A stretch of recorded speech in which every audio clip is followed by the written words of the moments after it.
Hello student, कैसे हैं आप सब। एक बार पुनः आप सभी का आपके अपने चैनल सी कोचिंग क्लासेस पर स्वागत है। क्लास 12 केमिस्ट्री एनसीईआरटी चैप्टर 7 में आज का टॉपिक है हाइड्रोक्लोरिक अम्ल बनाने की प्रयोगशाला विधि। सब कुछ चर्चा करेंगे, ठीक है। तो चलिए स्टार्ट करते हैं। तो सन 1648 में ग्लोबर नामक एक वैज्ञानिक थे, है ना, एक प्रकार से रसायनज्ञ कहा जा सकता है। इन्होंने साधारण नमक को सांद्र H2SO4 के साथ गर्म किया और हाइड्रोक्लोरिक अम्ल प्राप्त किया। कब? 1648 में। देखिए, कभी कभी कुछ बुक्स में अलग अलग सन भी रहते हैं, तो आप कंफ्यूज मत होना। तो सन 1648 में ग्लोबर ने एक साधारण नमक को लिया और उसमें H2SO4 के साथ क्या कराया? गर्म कराया, मतलब क्रिया कराया, अर्थात गर्म किया। तो उन्होंने क्या देखा कि एक प्रकार का हमें अम्ल प्राप्त होता है जिसे हाइड्रोक्लोरिक अम्ल कहा गया। ठीक, इसे डेबी ने सन 1810 में इसकी प्रकृति का अध्ययन किया और यह पाया कि यह अम्ल हाइड्रोजन और क्लोरीन का यौगिक है। अर्थात इससे ज्ञात होता है कि जब ग्लोबर ने बताया कि यह हाइड्रोक्लोरिक अम्ल है, उन्होंने ये नहीं बताया कि यह किससे किससे मिलकर बना हुआ, हाइड्रोजन और क्लोरीन से। ये किसने बताया? तो डेबी ने 1810, मतलब स्टूडेंट देख सकते हैं 150 साल बाद, लगभग 160 साल बाद किसने बताया? डेबी ने बताया कि ये जो हाइड्रोक्लोरिक गैस है या अम्ल है, देखिए हाइड्रोक्लोरिक विलयन अवस्था में पाया जाता है और गैस अवस्था में पाया जाता है हाइड्रोक्लोरिक एसिड। तो जो हाइड्रोक्लोरिक एसिड है, जो अम्ल है, इसमें क्या क्या रहता है? हाइड्रोजन और क्लोरीन। तो ये किसने बताया? तो डेबी ने बताया कि हाइड्रोजन और क्लोरीन का यौगिक ही है हाइड्रोक्लोरिक अम्ल। क्लियर? कुछ समान बेसिक चीजें थी जो कि आपको जानना जरूरी था। ठीक, तथा इसके बारे में कुछ और वैज्ञानिकों ने क्या क्या मत दिए, जैसे प्रिस्टले थे, इन्होंने इसे समुद्री अम्लीय वायु कहा और लिबोजिए नामक जो वैज्ञानिक थे इसे म्यूरिएटिक अम्ल का नाम दिया। ठीक है ना। और जो हाइड्रोक्लोरिक नाम है इसको किसने दिया? डेबी ने, मुख्य रूप से डेबी ने। ठीक है ना। तो ये चीज भी याद करना तो कर सकते हैं। क्या क्या? कि प्रिस्टले ने समुद्री अम्लीय वायु कहा। क्या कहा? समुद्री अम्लीय वायु। किसने कहा? तो प्रिस्टले ने कहा। लिबोजिए ने क्या कहा? म्यूरिएटिक अम्ल। ठीक है।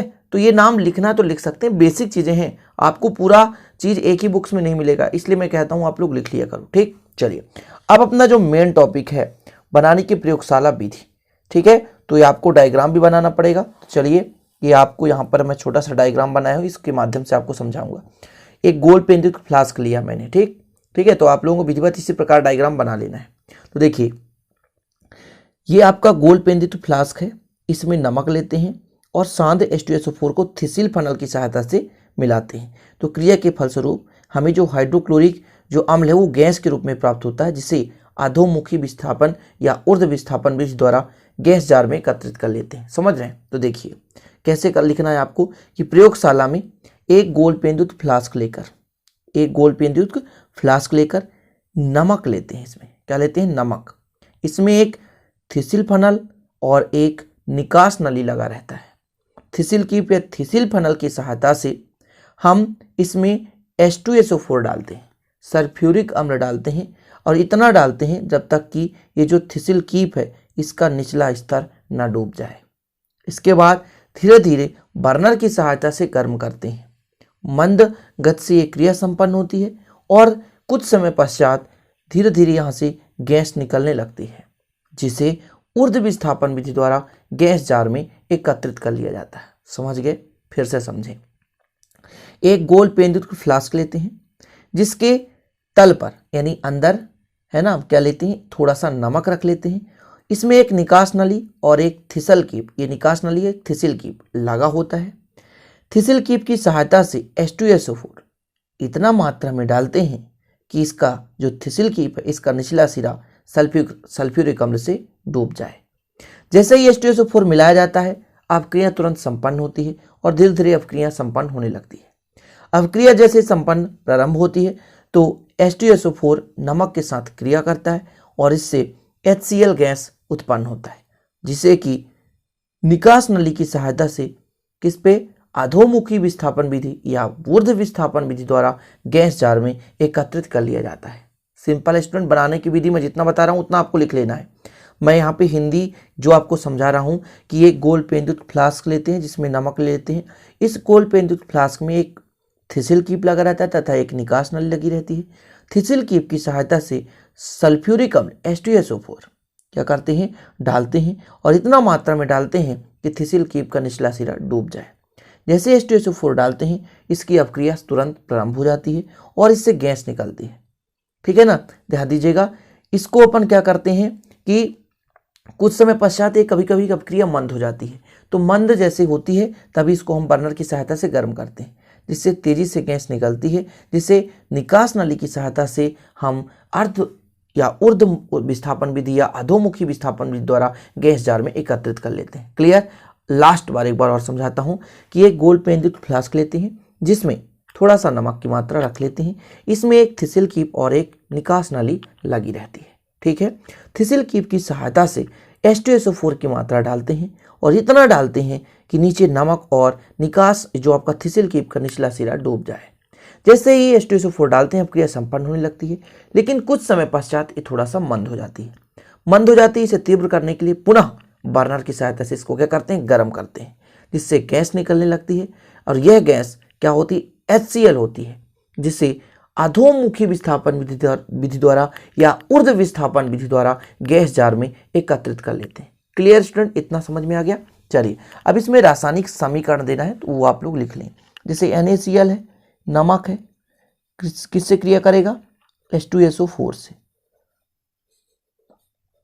सोडियम बाइसल्फेट बनाएगा और HCl, ये गैस है। ठीक है ना, गैस है।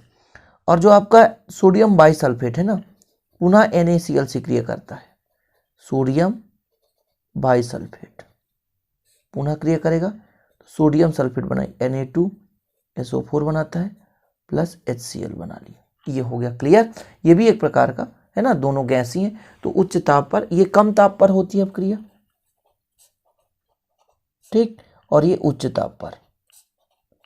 कहने का मतलब जैसे अपक्रिया संपन्न होना प्रारंभ होती है तो पहले मंद हो जाती है, फिर गर्म करते हैं तो पुनः HCl बनता है, तो ये क्रम लगातार चलता रहता है।